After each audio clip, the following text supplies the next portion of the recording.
only work for fabric. Those are way different even though shears sometimes than we can use. you use them on paper and it really makes me mad. Okay. So we have three pairs of scissors. We have 3 pairs of scissors. We actually do have 5. You're right, because we have the fabric ones, and then we have those gray ones that are around here somewhere too. I think they're in the garage. Those are our garage scissors. Either way, Marty was so mad the other night, and he was like ripping open all the drawers because he couldn't find the scissors. And so he's going through the entire kitchen. In a house with 5 scissors, and we don't have a giant kitchen. It is a small kitchen. It is nearly a galley kitchen. Where a man can't find scissors. We have, 5 drawers to go through, and not in all 5. 5 drawers, there should be 5 fucking scissors, not a goddamn one. We can't be the only ones that have this problem. It's like tape. People lose tape in their house all the time, too. Why? It's just one of those tape things. Makes sense. When do you use tape? I don't know. Scissors. I fix shit the right way. Either way, it's a mess, and it's really funny. And I thought it was hilarious. Too many times where it's like, I need scissors right now. I guess I'll use this giant fucking butcher knife. Always. I always use the butcher knife. It makes no sense. Do you know how many times I've cut open that little bag of garlic with a butcher knife? Because it's just more readily available to me. It's like having a spaceship, and you're like, no, I'll walk. Like, what the fuck's wrong with us? So, yeah. I need to bring that pair that's in the car in the house. And then we'll have 2. That's the other thing. Okay. Why is there... Because this isn't the only time. There's a pair of scissors in my car because we were going over to Ash and Casey's, and we are going to fucking cut bats out of black pepper, and I needed my own scissors. Always make sure to always bring your own scissors when you go to people's houses. That's a great point, Amanda. And I'm gonna lean into another issue I've had. For a year, Amanda had a pruning knife in a sheath in her back seat. I never used it once either. Why was it back there? Because I took it to lunch for work one day. Oh, why do you just fucking... I'm going to buy you the great gift idea for Christmas. They have portable picnic stacks. It's got knives, forks, scissors, everything you could possibly... Yeah, but I don't want that because I don't want a picnic set. You're going to get it. I don't want it. If you're going to take shit out of the house and put them in the car because you're going somewhere... I'll just get a box and put it in there. And you're like, I didn't know if they had their own masking tape, so I brought my own. You know, like, this shit I'll is just crazy. make my own cute little box or basket, whatever. I'll have like a utility bin in the back of my car. I didn't know if you had forks, so I brought my own. You never know. Oh. I'm not mad. It's so great. I can't tell. Scrumps. So maybe you'll know. I don't know. So I know I have high functioning anxiety. Like I'm able to do day-to-day things and also feel like the world is falling apart around me at the same time, even though nothing is happening. However, I can't tell if I'm in a weird state of depression or if I was more depressed before, because the house used to be like spick and span all the time. I'd vacuum every night. I'd wipe counters down. And now I do that, but in a very lazy fashion. Like I don't take everything off the counter and wipe it down, and then I don't vacuum immediately afterwards. So because I'm stopping doing that stuff and not being as on top of everything, does that mean I'm getting worse? Like, am I not as functioning as I used to be? Am I more anxiety ridden? You might be transitioning how you cope with things. Now I just want to lay down all the time. And sometimes, because sometimes depression can turn into dread, which I don't is really have dread. Different than anxiety. I just have like I'm highly irritable all the fucking time. People piss me off all day. Yeah. And yet I have so much sympathy for everyone that makes me mad. And I want to hug them. But I can't hug people because it's COVID. And 2, most people aren't happy about a stranger hugging them. So, Which is, you know what's funny about Amanda is many times in the past, pre-COVID, you would just hug strangers. Like I've seen it firsthand. I'm like, do you know them? You're like, no, they were just being really sweet. I gave her a hug.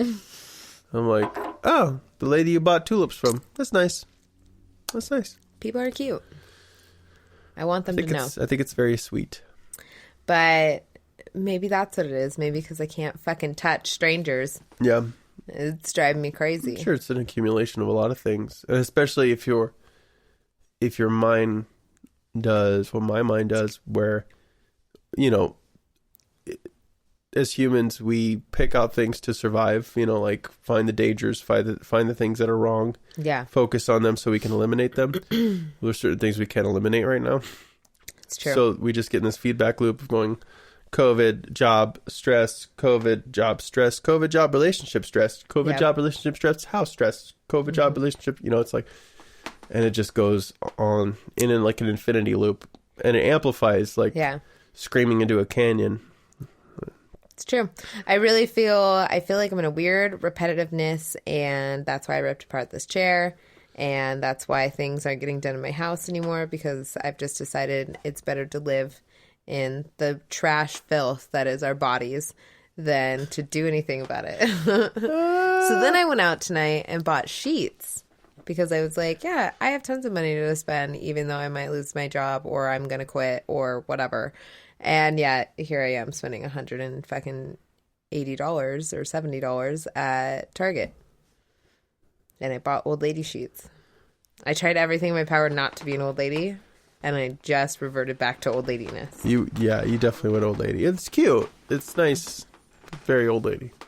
I think they're cute. I'm taking out the floral pattern pillowcases, and I'm going to take those back. But I admire the gumption. No, just Amanda picked out these sheets. They're like a pink mauve. They're very like the fact that you know that they're mauve. 80s grandma, or just you could say just 80s. I could imagine Rob Lowe having those sheets back in I would say like Japan 70s. You know. Well, Japan muted, probably had that color muted first, color, for sure. Muted, sweet, soft color, not quite pastel, not quite a dark royal color. Yeah. Right in the middle. And I think it's pretty. And it's pretty with the dark blue fucking pillowcases I bought. And it's going to look pretty all together. It's nice. Maybe the velvet duvet cover is a little much. But either way, I'm keeping it. Oh, yeah. If we could just get some velvet paintings on the wall. Panties? Paintings. Oh, I was like, velvet panties. Velvet panties on the wall. I did buy a velvet shirt today. Bought a lot of weird shit. It's cute. I don't know what's wrong with me. I feel like I'm going crazy. Fucking Jim Crampton died. Oh. No one on this podcast knows who that is, but it's R.I.P. a sweet old fucking man that lives in Yucaipa. At least he's with his wife now. That's all I can sweet. think. He loved his wife. Yeah. Either way, sweetest old man ever. He flew planes. I'm sure he fought in a war somewhere at some point. He was old enough. He was just this sweet, sweet old man that used to come into the water company when I worked there, and he was just so nice. Oh. And I love him. It made me cry when I heard about it. That's very sad. But he was old as fuck, so he was probably ready.